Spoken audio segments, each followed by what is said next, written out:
자, 이번 시간에는 상생임대주택 특례 세 번째 사례를 살펴보도록 하겠습니다. 사례를 보시면 22년 1월에 A주택을 취득을 하셨는데요. 전 소유자의 임대차 계약을 승계하셨네요. 승계하셨고 임대 만기일이 22년 3월 31일이었습니다.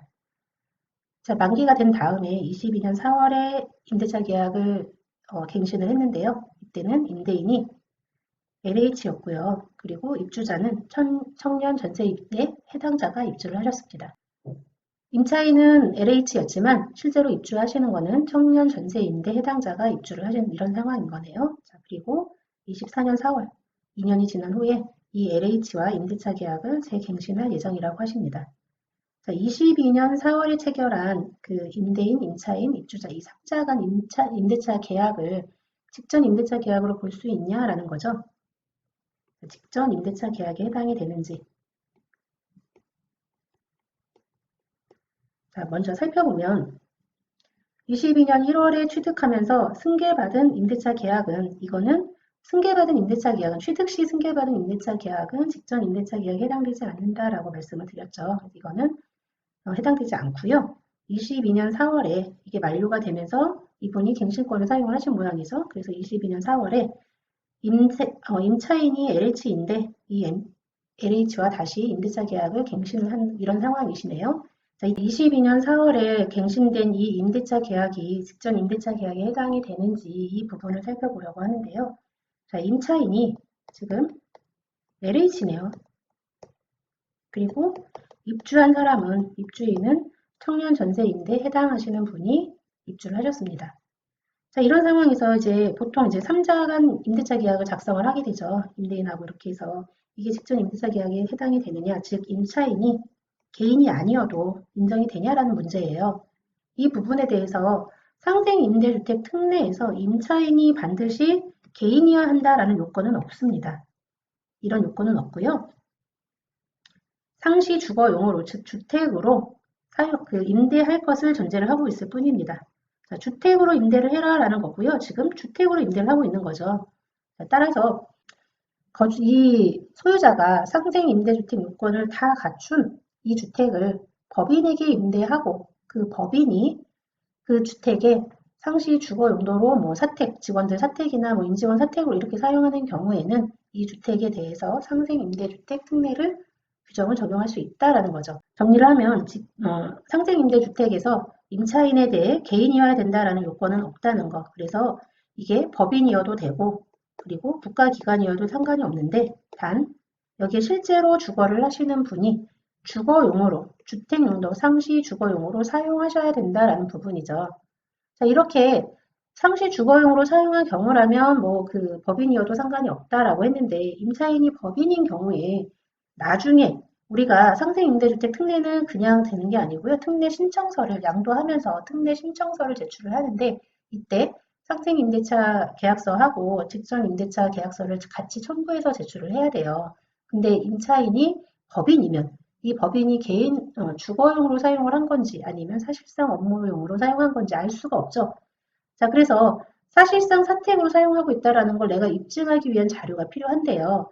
이거를 하는 시점에서 수년 전에 이미 임대차 계약을 하고 종료가 됐던 그 법인한테 연락을 해가지고 상시 주거용으로 사용했다라는 자료를 달라라고 하게 되면 받기가 좀 어렵겠죠. 아무래도 그 법인이 그때까지 내가 주택을 팔 때까지 남아 있는지 여부도 불확실할 뿐더러 관련된 자료를 받기가 몹시 어려워질 수 있습니다. 그래서 이거는 실무적인 팁이긴 한데요. 임대차 계약을 법인하고 체결하는 그 시점에서 임대차 계약을 체결하는 시점에서 상시 주거용으로 사용했다라는 걸 확인할 수 있는 그런 서류를 아예 미리 받아 놓으시는 게 좋겠습니다. 사택으로 사용했다라는 걸 입증할 만한 서류는 일단 법인의 사업자 등록증 사본은 있어야 되겠죠. 사업자 등록증 사본. 자, 이게 있고 그리고 여기 거주하는 직원이 주민등록을 여기에다 했다라는 부분을 확인할 수 있으면 좋겠죠. 주민등록 등본. 그리고 거주 직원이 여기 직원이었어야 되는 거잖아요. 그러니까 직원이 재직증명서 이런 것들을 첨부를 해 놓으면 추후 나중에 임대차 계약 관련해서 그 상생임대주택을 양도하시면서 상생임대주택 특례 신청서를 제출을 하실 때 직전 임대차 계약서하고 상생임대차 계약서를 낼 때 임차인이 법인이어도 내가 주거용으로 사용을 했다라는 부분을 입증하기가 수월하시겠죠. 그리고는 실무적인 팁을 말씀을 드린 거고요. 임차인이 개인이었다라고 해도 실제로 주거용으로 사용해야 한다는 거죠. 반대로 이게 임차인이 법인이었어도 실제로 주거용으로 사용을 했으면 인정을 해주는 것처럼 임차인이 개인이지만 실제로 주거용으로 사용하지 않고 사업용, 업무용으로 썼다. 이렇게 되면 이 부분에 대해서는 상생임대주택으로 보지 않겠다라는 거예요. 물론 이게 실제로 주거용으로 썼는지 업무용으로 썼는지 개인이 임대차 계약을 한 경우라면 사실 판단이 들어가야 되는 부분이니까요. 쉽지는 않겠지만 어쨌든 임차인이 실제로 주거용으로 사용했어야지만 상생임대주택 특례는 적용이 된다라는 거예요. 그 부분을 이해를 하시면 되겠습니다. 자, 직전 임대차 계약이랑 관련된 부분.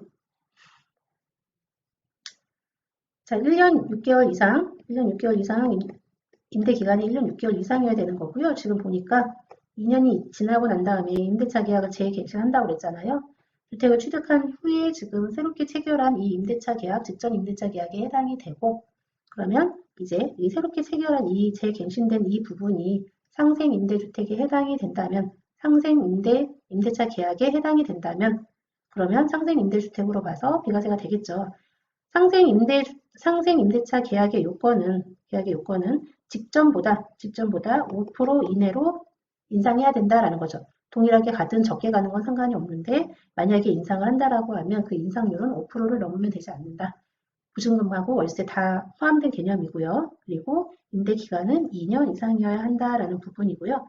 제일 중요한 게 이 상생 임대차 계약을 체결한 그 시기, 체결일이 중요하죠. 지금 체결일은 21년 12월 21일부터 24년 12월 31일까지 체결을 해야 된다라는 부분이죠. 체결일이 21년 12월 21일이 아니고 20일부터죠. 21년 12월 20일부터 24년 12월 31일 사이에 상생 임대차 계약을 체결을 해야 되고요. 이번에 세법이 개정이 되면서 이 규정이 조금 더 명확해져가지고 계약을 체결하기만 하면 되는 건 아니고 이 기간 동안에 반드시 임대를 개시해야 된다라는 게 추가가 됐습니다. 이 부분을 잘 좀 이해를 하셔야 될 것 같고요. 임대를 개시를 하고 관련된 계약금을 받은 게 확인이 돼야 된다라고 되어 있습니다. 물론 그냥 묵시적으로 갱신을 하거나 아니면 뭐 동일한 조건으로 갱신을 했거나 이런 상황이라고 한다면 계약금을 받지 못한 부분에 대한 확인이 안 돼도 상관이 없겠죠. 자, 오늘은 상생임대주택 관련해서 임차인이 법인이어도 내지는 국가기관이어도 그래도 상생임대주택, 상생임대차 계약으로 볼 수 있는지 직전 임대차 계약이나 상생임대차 계약으로 볼 수 있는지에 대해서 살펴봤는데요. 법인이든 기관이든 임차인이 반드시 개인이어야 한다라는 요건은 없고 대신에 상시 주거용으로 사용할 것을 전제를 하고 있기 때문에 여기에 들어와서 실제로 사시는 분이 사택이라고 한다면 직원이라고 하겠죠. 직원분이 상시 주거용으로 사용했다는 걸 입증할 수 있는, 확인할 수 있는 서류를 미리 갖춰두시면 나중에 양도할 때 좀 그 입증하기가 수월하시다라는 거죠. 그 부분에 대해서는 뭐 법인인 경우라면 법인의 사업자 등록증도 있으셔야 될 것 같고 여기서 실제로 거주한 직원의 재직증명서 그리고 그 직원이 주민등록등본이 여기로 이렇게 돼 있는지 이런 부분이 다 확인이 되면 입증이 가능하시겠죠. 이런 부분 임차인이 개인이었다라고 해서 다 상생임대차 계약이다 이렇게 보는 건 아니고요. 이 개인이 주거용으로 사용을 했어야 된다라는 전제는 기본 전제로 가고 있습니다. 이 개인이 만약에 업무용, 뭐 창고용으로 쓴다든가 이런 상황이었다라면 그게 사실관계가 확인이 된다라고 한다면 상생임대주택의 특례를 받을 수 없게 된다라는 부분까지 이해하시면 되겠습니다. 자, 이번 시간에는 임차인이 개인인 경우에 임차인이 법인인 경우에 상생임대주택 특례 관련된 부분을 함께 살펴보았습니다. 감사합니다.